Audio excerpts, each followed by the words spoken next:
పిల్లలందరికీ నా నమస్కారాలు. మీ అందరికీ తెలుసు మీ ఎడ్యుకేషన్ మినిస్టర్ ఎవరు చెప్పండి? Very good. అట్లానే మీకు తెలుసు కదా, చంద్రబాబు నాయుడు గారు పిల్లల కోసం తల్లికి వందనం అనే పథకం తీసుకొచ్చారు. ఎస్, దాని ద్వారా మీ తల్లిదండ్రులకి చాలా రిలీఫ్ వచ్చింది. ఆ పథకాన్ని మీరు చాలా చక్కగా ఉపయోగించుకుని మీ భవిష్యత్తు కోసం మీరు ఆలోచించుకుని మీరు బాగా మీకు ఏమి ఇష్టమో దాని మీద మీరు ఫోకస్ పెట్టి బాగా చదవాలని నేను కోరుకుంటున్నాను. మీ భవిష్యత్తు మీ చేతిలో ఉంటుంది, అర్థమైందా? దాన్ని చక్కగా తీర్చిదిద్దుకుని మీరందరూ ముందుకెళ్ళాలి. ఇక్కడ చదువు అయిన తర్వాత మీరు ఇంటికి కూడా వెళ్ళి తల్లిదండ్రులకి ఏమి పని చేయగలరో చెయ్యాలి మీరు, అర్థమైందమ్మా? And even boys, okay?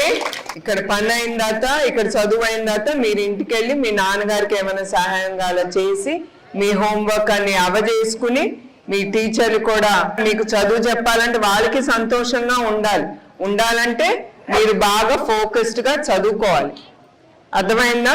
So all of you all బాగా చదువుకుని మీ జీవితాల్లో పైకి రావాలని నేను కోరుకుంటున్నాను. మీ జీవితాలు మీ చేతిలో ఉంటుంది. మీ భవిష్యత్తు గురించి ఆలోచించి ఆ 15,000 మీ కుటుంబానికి మీకోసం అందజేస్తున్నారు.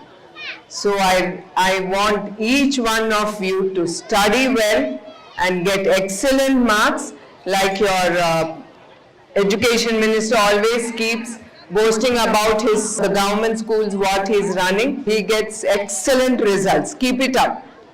And even you were saying that lot of students from private schools are coming and joining into our government schools because there are excellent results. So meerandar, you have to keep it up and you have to take your life way forward. Okay?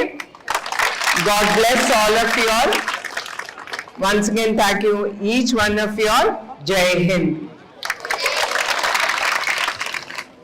Thank you.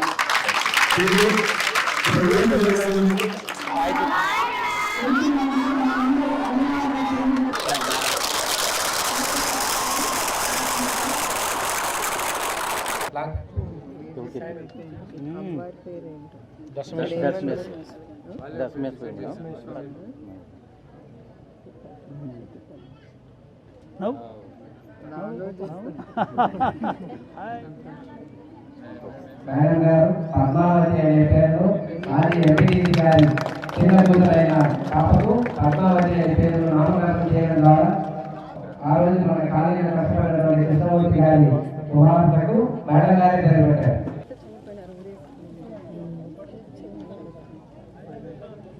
చాలా సంతోషం.